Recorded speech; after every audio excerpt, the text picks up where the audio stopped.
Este 2023 se cumple un año de la muerte de Isabel II, monarca del Reino Unido de la Gran Bretaña. La famosa Reina Isabel, una figura fundamental en la historia universal, en la historia de todo el planeta durante gran parte del siglo XX y comienzos del siglo XXI. Su vida ha sido retratada en infinidad de documentales, películas y series de televisión también. Por eso hemos decidido hacer un programa sobre ella, para relatarles algunos pasajes de su vida, pero también para contarles los momentos donde confluyen la historia de nuestro país, el Perú, y la de Gran Bretaña. ¿Comenzamos? Soy Norma Martínez y esto sucedió en el Perú.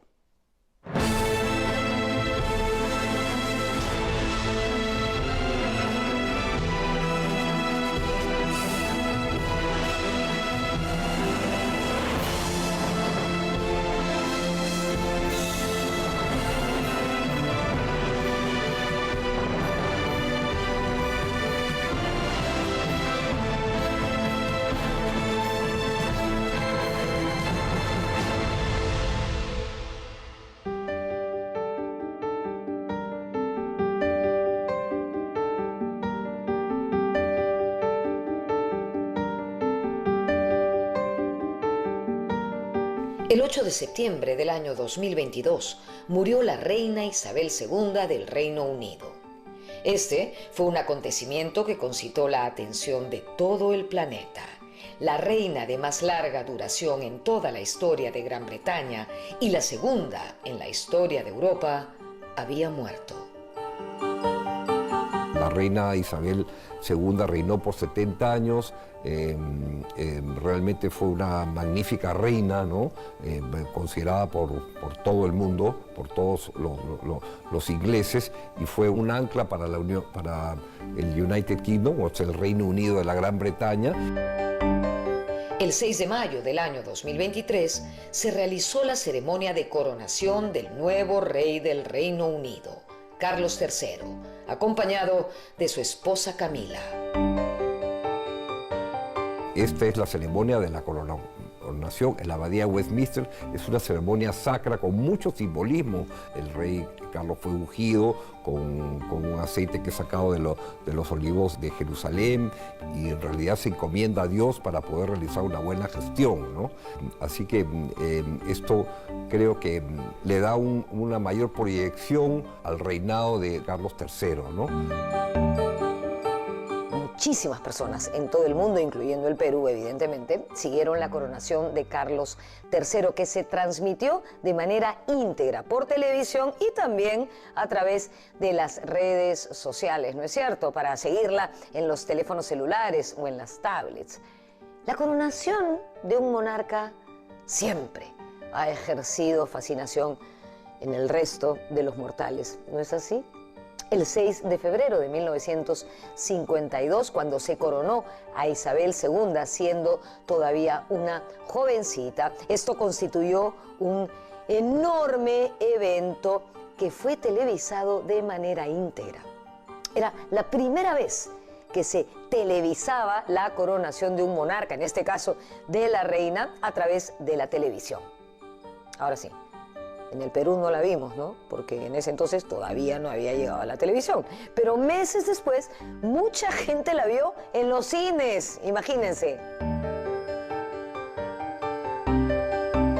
Se organizó una gran coronación. Mi madrina, que aún está viva en la casa donde yo vivo, ella fue a ver la coronación a un cine de Lince y se pasó por matiné. Uno pagaba un ticket para ver la coronación en los cines de Lima en horario de matiné.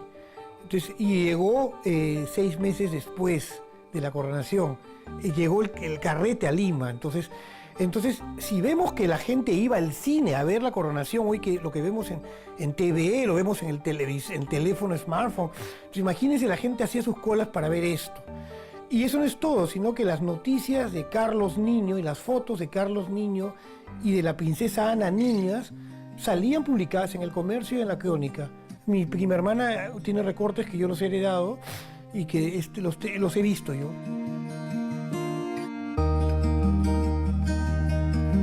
Esta fascinación por la coronación de reyes y reinas pudo haber sido todavía mucho mayor en nuestro país.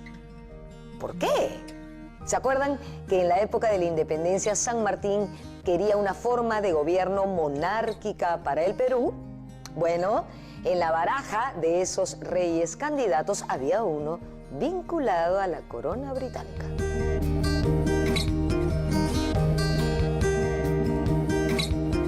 El proyecto monárquico que tenía San Martín estaba orientado a que Leopoldo de Sajonia-Coburgo-Gotha, el viudo de la princesa de Gales, Carlota, sea el candidato para asumir el imperio del Perú, porque como sabes, San Martín tenía la idea que el Perú debía independizarse no como una república, sino como una monarquía.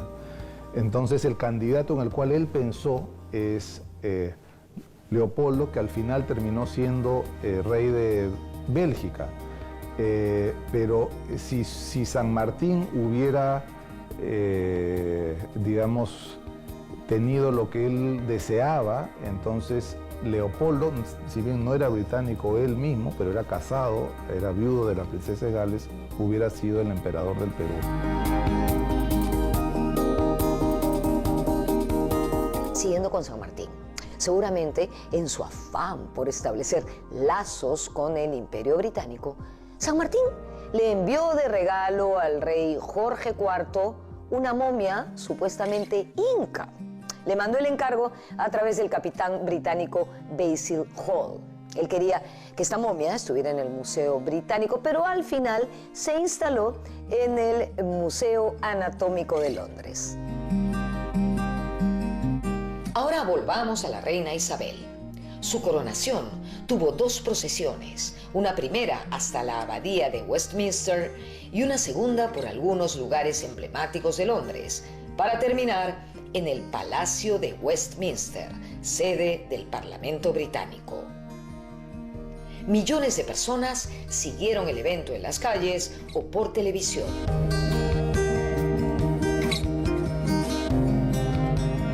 Su coronación fue la primera coronación en televisión. Ha visto,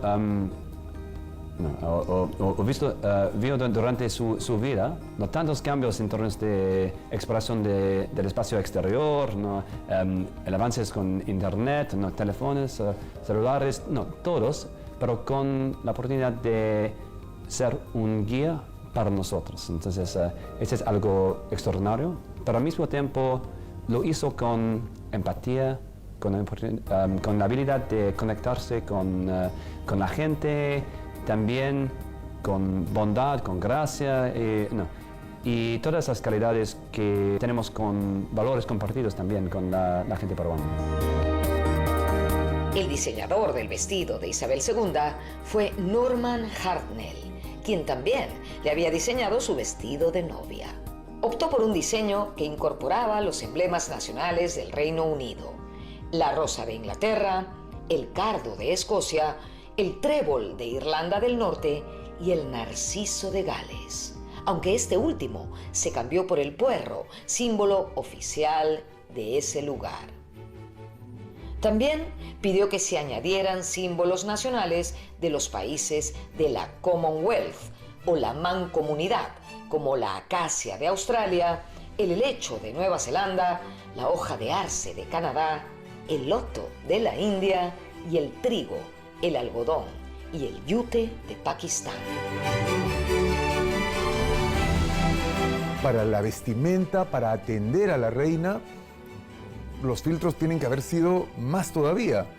Una joven que toma el mando se tomaba ciertas libertades. Ella sabía lo que le esperaba y tenía que mantener esta formalidad.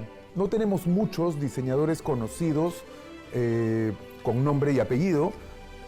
Norman Hartnell es el más importante al inicio porque hace el famoso vestido de novia y el famoso vestido de la coronación. Entonces, y depende de eso, digamos que su entorno, porque seguramente le hizo otros trajes una vez que fue aprobado y tenía la bendición de la reina para atenderla. La reina le encargó al francés Roger Vivier unos zapatos de tacón dorados con incrustaciones de piedras preciosas y flores de lis en el empeine. En cuanto a las joyas, lució un collar de diamantes y unos pendientes originales de la reina Victoria. Repitió este vestido en otras ocasiones, incluida la apertura de los parlamentos de Nueva Zelanda y Australia en 1954. Todos creen que la realeza es, me haces el vestido, lo uso, lo boto, lo guardo y ahí queda y no lo vuelvo a usar. Y muchos en el mundo se dan el lujo de no tener la plata, mandarse a hacer un traje y después no usarlo porque ya lo vieron. La reina no se permitía eso. Ella reciclaba, reusaba, hacía que reinventen sus propios trajes en algunos momentos que se usó 2 veces o cambiaba el uso de un traje a otro evento. O sea que ya estaba ella consciente de que no había que hacer ese desperdicio. Ella ha cuidado eso siempre, no solo desde los últimos tiempos, que digamos que eso se hizo más famoso, sino desde el principio, ¿no?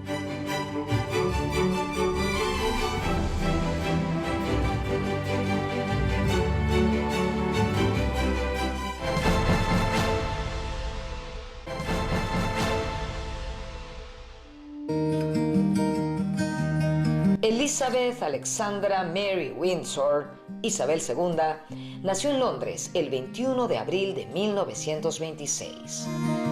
Por entonces, reinaba su abuelo Jorge V. Sus padres fueron los duques de York, Albert Federico, el futuro rey Jorge VI, e Isabel Bowes-Lyon, una noble escocesa. En el seno de la familia real, la llamaban Lilibet. Así apareció como persona del año en la portada de la revista Time en 1929, a los 3 años. En 1930 nació su única hermana, la princesa Margarita. Ella y su hermana Margarita nunca estaban consideradas como sucesoras al trono porque se esperaba que su tío, el príncipe de Gales, contrajese matrimonio de acuerdo a las normas de la época, o sea, un matrimonio con una aristócrata, ya sea británica o princesa. Al no realizar ese matrimonio, se convierte en una niña de 10 años en la heredera al trono, en la heredera presuntiva. Nunca se le otorgó el tratamiento de princesa de Gales, eso es muy importante históricamente, porque se consideraba que su madre podía todavía tener hijos y su padre también. Entonces, si nacía un varón, y automáticamente ese niño se convertía en el príncipe de Gales. Entonces ella fue heredera presuntiva y el único título que ostentó fue el de princesa de Gran Bretaña e Irlanda. En 1936, con tan solo 10 años, Lilibet se convirtió en Su Alteza Real, la princesa Isabel de York. 3 años después, en 1939, estallaría la Segunda Guerra Mundial. Al inicio, se propuso que tanto ella como su hermana fueran enviadas a Canadá para mantenerlas a salvo. Pero finalmente se decidió trasladarlas a diversas residencias reales fuera de Londres, principalmente al castillo de Windsor, en Inglaterra, y al de Balmoral, en Escocia, para así evitar los bombardeos de la aviación alemana en la capital. Más de 8.000 niños son enviados al norte e inclusive son enviados al Canadá para salvarlos de los bombardeos. Y obviamente el rey dijo, mis hijas se quedan conmigo. Claro, las llevaron al castillo de Windsor, que estaba a unos kilómetros, pero el rey y la reina deciden quedarse en Buckingham. Y hay un pariente nazi, un primo del rey, primo de sangre, nieto también de la reina Victoria, hijo del príncipe Leopoldo, duque de Albany, nacido príncipe inglés, era el duque de Coburgo, que le dice a Hitler dónde están las habitaciones de la familia real para el bombardeo. Y de suerte no mueren los reyes, porque se encontraban en otra ala en ese momento.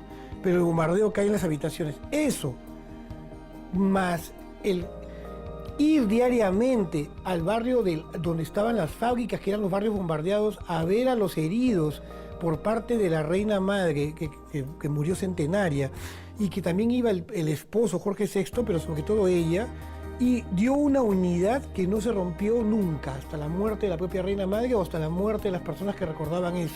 Ese sentido es algo que es tan importante en nuestra monarquía. Hemos visto la importancia de servicio militar, ¿no? La reina sirvió como mecánica en uniforme durante la Segunda Guerra Mundial, durante los bombardeos en Londres. Tuvo la oportunidad de salir, pero eligió de quedarse con la gente, con otros, ¿no? Con amenazas. Isabel II aprendió los dialectos o los gags y las entonaciones de las diferentes formas de hablar inglés de todo el reino, porque trabajó como auxiliar de mecánica. Ella tenía 16 años y ella se jactó, algo que ningún otro monarca inglés va a poder decir en su historia, que ella reconocía. Por ejemplo, tú tienes el acento trujillano si somos de Perú, tú tienes el acento charapa de Iquitos, tú tienes el acento tumbesino del norte. Entonces ella reconocía los acentos del norte, del sur, del este, del oeste y además de los escoceses, de los galeses. Cuando hicimos el programa sobre el Perú y su relación con la monarquía española, vimos que ningún rey español visitó nuestro país durante el virreinato. Más tarde sí lo hicieron Juan Carlos I, rey de España, y hace relativamente poco su hijo, el actual rey, Felipe VI. Bueno, antes de eso, algunos personajes de la corona británica sí visitaron nuestro país. Es el caso del príncipe de Gales, Eduardo de Windsor, futuro rey Eduardo VIII, que llegó al Perú acompañado de su hermano menor, Jorge. Ellos llegaron a Talara procedentes de Panamá en 1931. Por entonces gobernaba nuestro país Sánchez Cerro. Fueron recibidos por miembros de la colonia británica y visitaron los campamentos petroleros de la London Pacific Petroleum Company. Más tarde fueron a pescar a Cabo Blanco y pasaron también unos días en las playas de Máncora. Por ese entonces gobernaba el Reino Unido de Gran Bretaña el rey Jorge V, abuelo de Isabel II.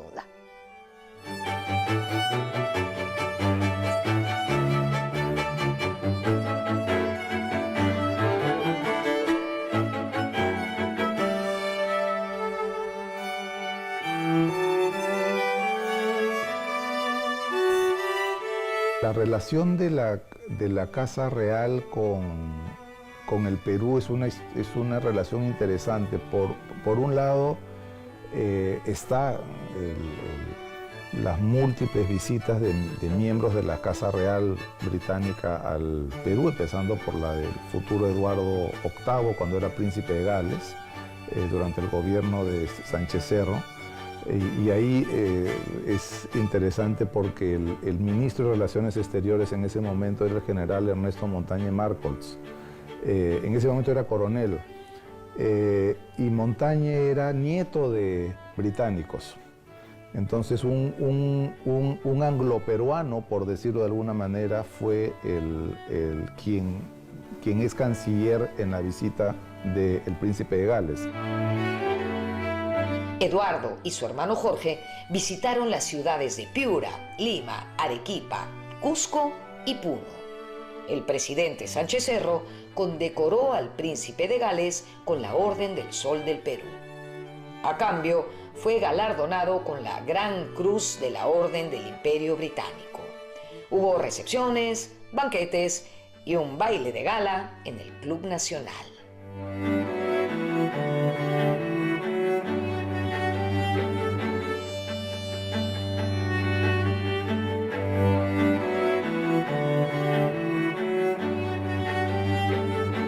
La primera visita de príncipes ingleses al Perú fue la del príncipe de Gales con su hermano, el príncipe Jorge, que ahí por algunos errores de los periodistas que no tienen conocimiento dijeron que era el rey Jorge VI, pero no.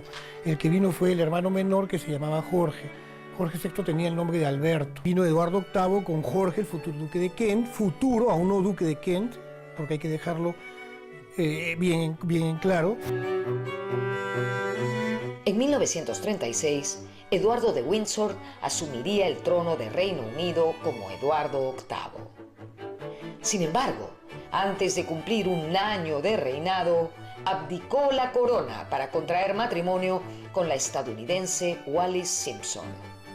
Su otro hermano, Albert, duque de York y padre de Isabel, fue quien inesperadamente asumió el trono como Jorge VI. A él le tocaría afrontar la Segunda Guerra Mundial. Años después, en febrero de 1959, visitaron el Perú dos integrantes de la realeza británica, Marina, duquesa de Kent, y su hija, la princesa Alejandra. Se trató de una gira por Norte y Sudamérica, que incluía México, Chile y Brasil.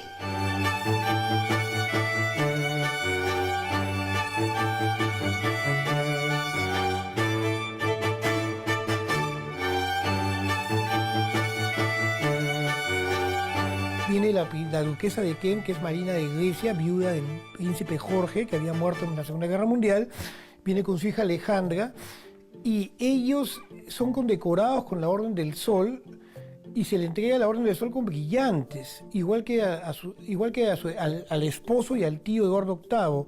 Son los 4 príncipes británicos que están en el registro de la Orden del Sol, que también lo he podido revisar en su archivo de la Cancillería. La duquesa, que viene a ser la esposa de un tío de Isabel II, con su prima hermana.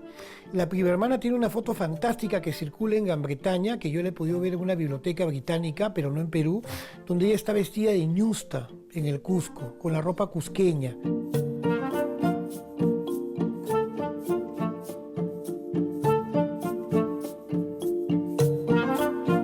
En Lima, Marina y Alejandra visitaron el Hospital del Seguro Social del Empleado y el Museo de Arqueología, Antropología e Historia.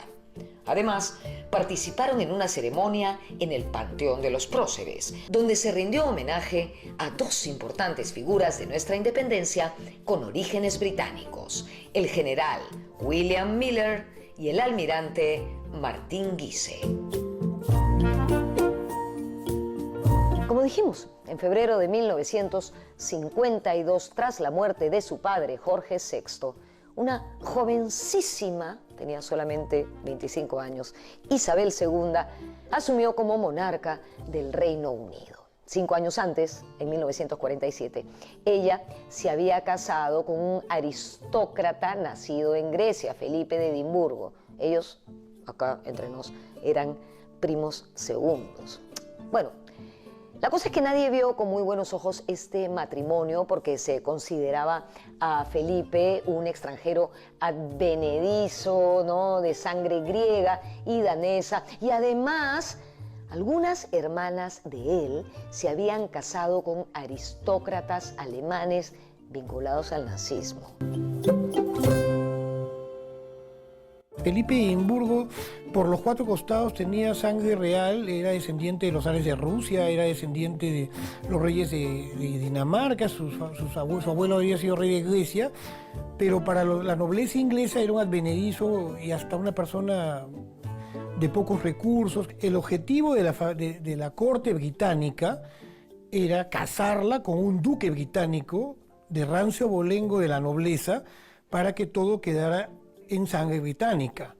Pero ella se enamoró muy tempranamente, lo vio por primera vez creo que a los 11 años, y a los 14 lo volvió a ver y quedó nubilada porque, bueno, realmente el príncipe Felipe era un Adonis griego, y un hombre alto, atlético, rubio, de ojos azules, pero ahí vemos la sutileza. Él no se casa como príncipe de Grecia y Dinamarca, él se casa como un ciudadano británico con el apellido Mountbatten.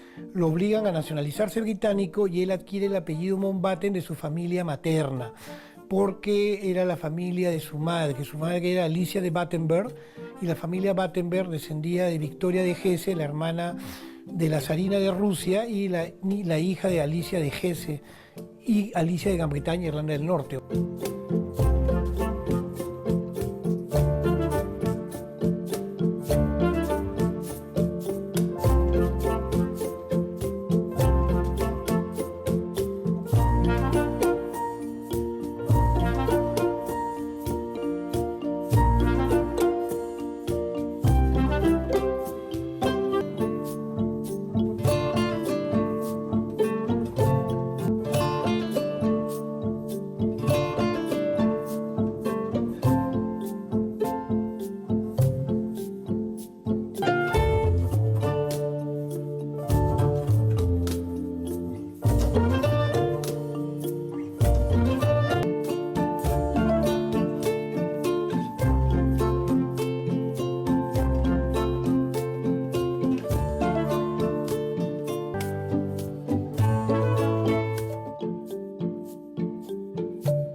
Isabel y Felipe se casaron en 1947 y en 1962 él realizó una visita oficial al Perú.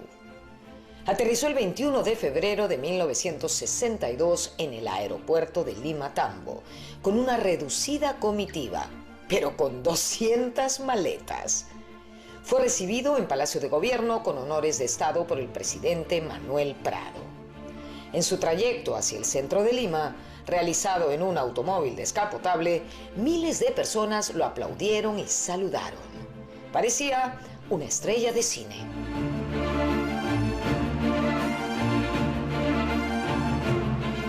Y la visita es en realidad impresionante, porque ya el comercio la está anunciando desde el día 7 de febrero en la página principal, en la primera página de la edición de la mañana. Había edición de la mañana y de la tarde. Y bueno, no podemos hablar mucho de esa visita. En realidad va con los intereses económicos y políticos, de política económica del Reino de Gran Bretaña con el Perú, del gobierno de Mariano Ignacio, del hijo de Mariano Ignacio Prado. Viene Felipe para establecer esas relaciones, y en la página del comercio, en las dos páginas, se llenan todas las empresas británicas que lo saludan por su visita. Durante los 6 días que estuvo en el Perú, Felipe practicó equitación, se paseó en yate por Ancón y recorrió Trujillo, Chiclayo y Cusco. Terminó su estadía en Puno antes de proseguir viaje rumbo a Bolivia. Él va a Cusco a visitar Machu Picchu, él vuela en un avión de Fawcett, lo reciben 30.000 cusqueños, también visita el Callao, hace un recorrido en carro descapotable de Callao a Lima. En el Callao una mujer es detenida porque le impiden el acceso porque quiere pedirle un autógrafo como si fuera un actor. Eso no era válido. Una mujer se desmayó cuando el príncipe dio la vuelta a la Plaza San Martín saludando a la población, en lo que sería ahora el cruce de la Colmena, por lo que conocemos, la avenida Nicolás de Piero. Una mujer se desmaya. El alcalde de Lima le regaló todos los tomos de la historia de Lima, y Felipe, el duque de Edimburgo, le contesta al alcalde con una broma: bueno, después de leer todo esto ya podría aprender castellano. Nunca lo aprendió en su vida, pero bueno, lo dijo en público.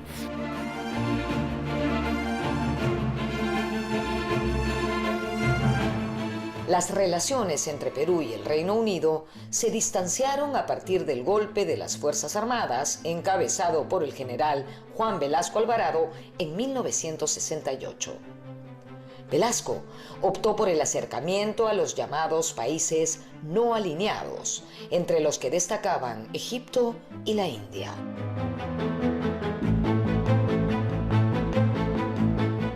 Desgraciadamente el Perú no tuvo unas relaciones muy... después de la visita del príncipe Felipe, en el año 62, tuvimos un golpe de tendencia izquierda, que todos sabemos, el golpe de Velasco Alvarado. Hubo un acercamiento a los países no alineados, formamos parte de los no alineados, y nos alejamos de las relaciones británicas. A pesar de eso, había instituciones de caridad que estaban a cargo de la monarquía británica, y a la princesa Ana se le aconsejó que no viniera al Perú en 1986. Esos documentos han quedado y los he podido revisar porque era la amenaza de Sendero Luminoso.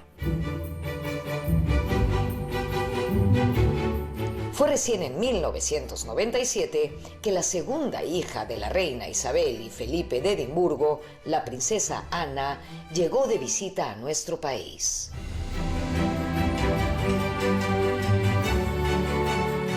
La que ha venido 3 veces al Perú como visita para cumplir obras de caridad y cumplir con las normas es la princesa Ana. Ha visitado Iquitos, ha inaugurado un monumento del almirante Guise en el Callao. Princesa Anne, 3 veces, ¿no? En 1997, en 2007 y también en 2017.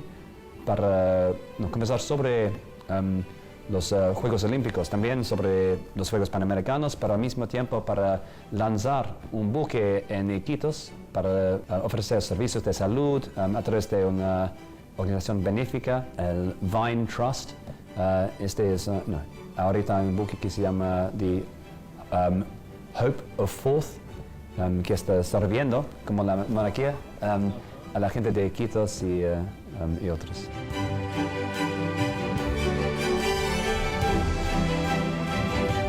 Isabel II y Felipe de Edimburgo tuvieron 4 hijos: Carlos, actual rey del Reino Unido, la princesa Ana, Andrés, duque de York, y Eduardo, conde de Wessex.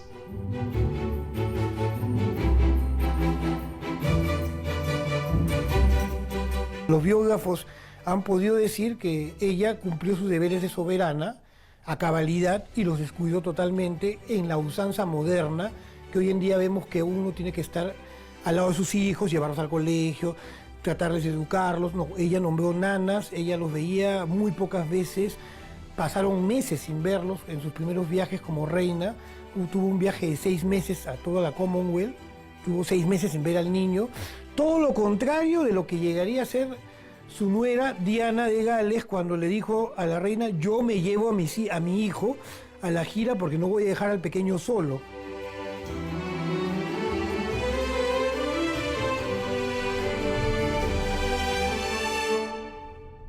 El 2 de junio del año 2022, y dejando atrás la pandemia, la reina Isabel se sentó a tomar el té con el osito Paddington en el Palacio de Buckingham. Así fue como la monarca celebró sus 70 años de ascensión al trono, o como se conoce allí, el Jubileo de Platino. Por supuesto que la fecha ameritó otras actividades más formales y pomposas, pero ese video llamó mucho la atención, sobre todo en nuestro país.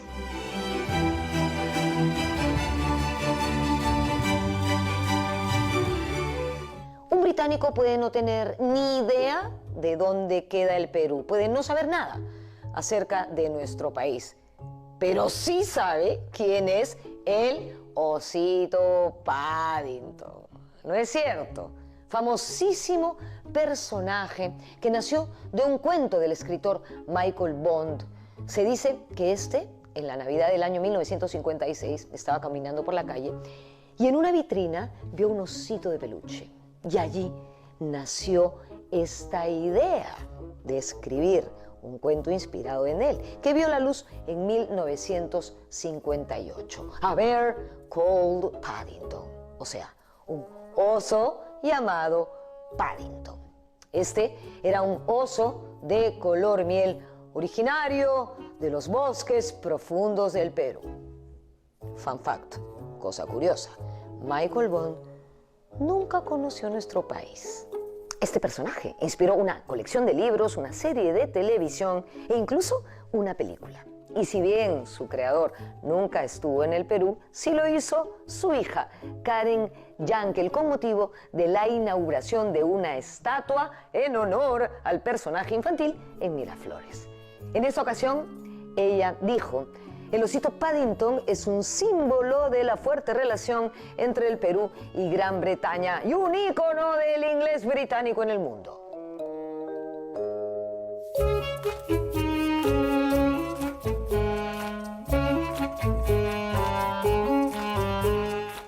He ido a Inglaterra varias veces y cuando he ido las primeras veces todavía no estaba tan de moda hablar del osito Paddington. O sea, yo he ido a ver a la reina en los 90s y luego en el inicio de los 2000s. Para las fiestas de Coping de Color en los 50 años de reinado. Pero luego viene un boom por la película. Entonces, la película que nos narra que el osito viene de Perú, hay una referencia donde, bueno, yo lo veo fantástico.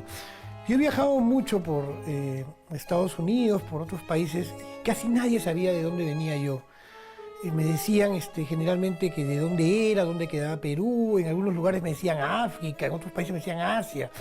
En Inglaterra solamente la gente culta, la gente que trabajaba en castillos, que eran los bibliotecarios, con los que conversaban, eran bilingües o trilingües, hablaban español y hablaban francés y sabían perfectamente dónde quedaba Perú. Que ahora cualquier niño británico de cualquier condición socioeconómica tenía acceso al cuento del osito Paddington, pero con el cumpleaños, con el aniversario de reinado de la reina y sus 70 años, la emoción de ver a la reina de sacar de su bolso el sándwich que sacaba hizo que todo viralizó a Inglaterra con el osito Paddington. Entonces, y con el osito Paddington se consagró, es decir, la cereza. Ya lo había hecho cuando llega con James Bond a la inauguración de las Olimpiadas del 2012, pero eso fue la consagración de ser la reina de todos, la abuelita de todos, la que la quieren.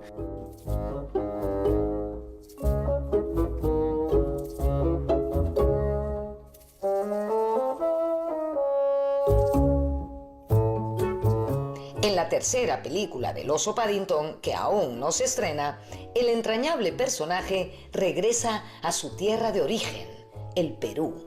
Y una de las locaciones de la película es la ciudad sagrada de Machu Picchu.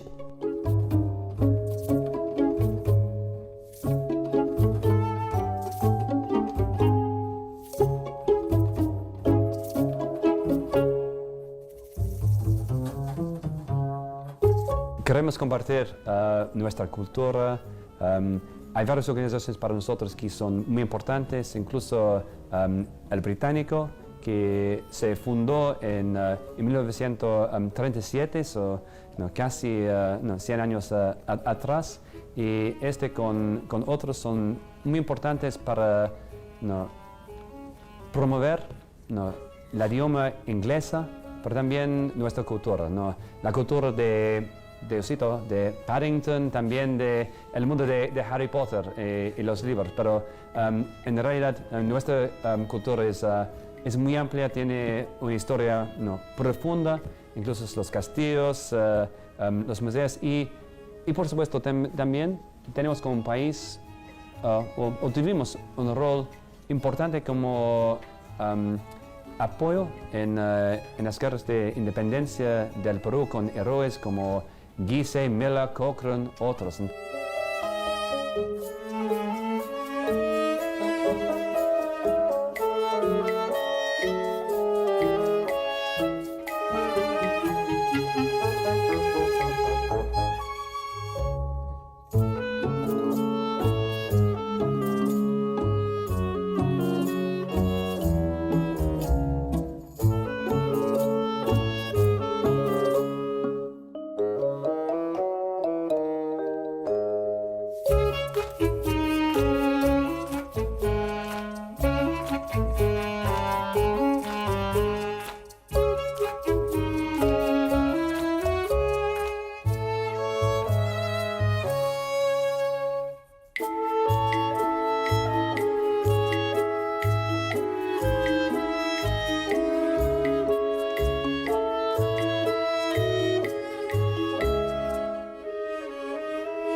El Reino Unido de la Gran Bretaña e Irlanda del Norte, que es como se llama oficialmente, es un Estado unitario europeo constituido por 4 naciones: Inglaterra, Escocia, Gales e Irlanda del Norte. Su forma de Estado es la monarquía parlamentaria, que se generó en Inglaterra a fines del siglo XVII. Esta es una de sus particularidades frente a las otras monarquías europeas. Pero los poderes del rey son simbólicos y ceremoniales. El primer ministro es quien toma las decisiones ejecutivas. Como dice la famosa frase, el rey reina, pero no gobierna. En la época del colegio, podremos recordar que decía un eslogan: el rey reina pero no gobierna. Y efectivamente, quien gobierna es el primer ministro. El jefe de Estado tiene, y sobre todo el monarca, tiene otra connotación, más de representación, de representatividad, sin querer decir esto que no forma parte de toda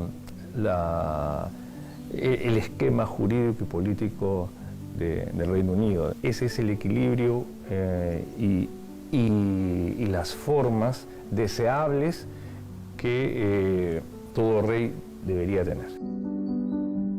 Mientras los otros países europeos, las otras monarquías europeas, tendieron y se volvieron cada vez más absolutistas, la monarquía británica es una monarquía que desde su origen es una monarquía que entiende muy tempranamente, y es una característica de su historia, que la fuente de la ley es el Parlamento y por lo tanto la voluntad es el pueblo, porque el pueblo elige al Parlamento.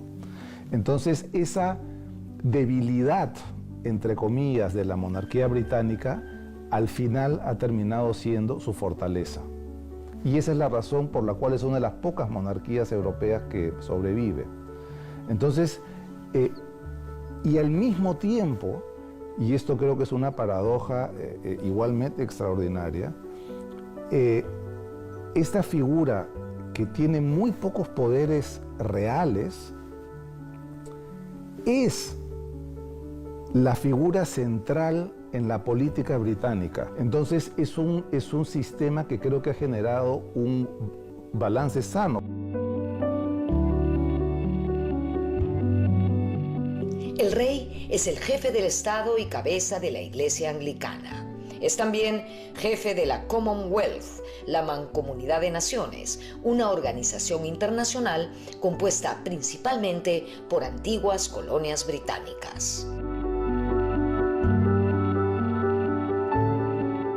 Durante el reinado de Isabel II continuó el proceso de descolonización del imperio que había empezado en la época de su padre. Más de 20 naciones obtuvieron su independencia, ya sea de forma pactada o unilateral. Algunas de ellas la mantuvieron como jefe de Estado y se incorporaron a la Mancomunidad de Naciones.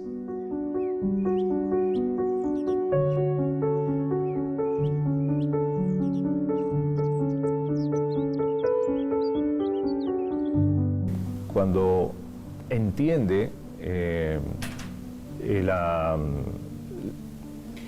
los británicos que estaban dejando de ser imperio, comienzan a desarrollar el Reino Unido un conjunto de acciones políticas destinadas a no entorpecer los afanes de independencia de los estados respecto de los cuales ellos habían colonizado, sino al contrario, comienzan a auspiciar la creación de estos estados, pero ese auspicio lo hacen apelando a que siempre estén junto al Reino Unido, a que no haya esa desvinculación o quede ese desencuentro entre el Estado que está siendo libre o que quiere ser libre y el Reino Unido. De tal suerte que esto, al final de cuentas, se traduce en lo que es hoy 54 estados que forman esta suerte de asociación, que en el derecho internacional se conoce como la Mancomunidad de Naciones, que están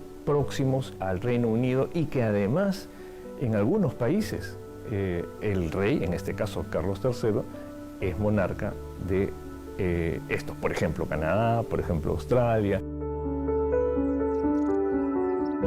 Ella es reina en un periodo de profunda transformación para Gran Bretaña, en donde pasan de ser una potencia colonial a ser un país en donde que básicamente tiene que reinventarse. Y en ese sentido, quizás su mayor mérito es lograr esta transición sin perder los lazos históricos que unen a Gran Bretaña sobre sus ex dominios. Es decir, la invención del Commonwealth como un espacio multinacional, multicultural, es una cosa única en los países que han sido potencias coloniales. En términos generales, los países que han sido potencias coloniales, sobre todo en las primeras décadas, tuvieron una pésima relación con sus ex colonias. Hablando, digamos, principalmente de lo que fueron las primeras décadas del Perú post-independentista. O sea, hay una guerra en 1866. Inglaterra creo que lleva este proceso de una manera muy, muy exitosa y genera esta mancomunidad de naciones que es un ejemplo, digamos, de cooperación a todo nivel, no solamente política, de comercio, sino también deportiva, etc. Esa transición va a ser una cosa que con el tiempo probablemente sea uno de sus legados más importantes, como te digo, en un momento o en un siglo que no era un siglo de reyes, que era lo contrario, fue la reina que le tocó el proceso de descolonización, pero otra vez lo paradójico de esto es que muchos de estos países quisieron mantenerla como su jefe de Estado. O sea, uno se olvida que la reina fue reina de Canadá, de Australia, de Nueva Zelanda, de Jamaica, de Belice, inicialmente de muchos países más. Entonces, esto también es interesante porque hay una independencia, pero no es una independencia total. Finalmente, estos países no quisieron dejar de alguna manera estar insertados en esta gran tradición constitucional. Un vínculo más entre el Perú y Gran Bretaña es la popular canción del Hippie High, conocida por casi todos los peruanos que gustan de la música criolla e interpretada por Pepe Vázquez. Bueno, pues el Hippie High tiene su origen en un antiguo canto escocés, Auld Lang Syne.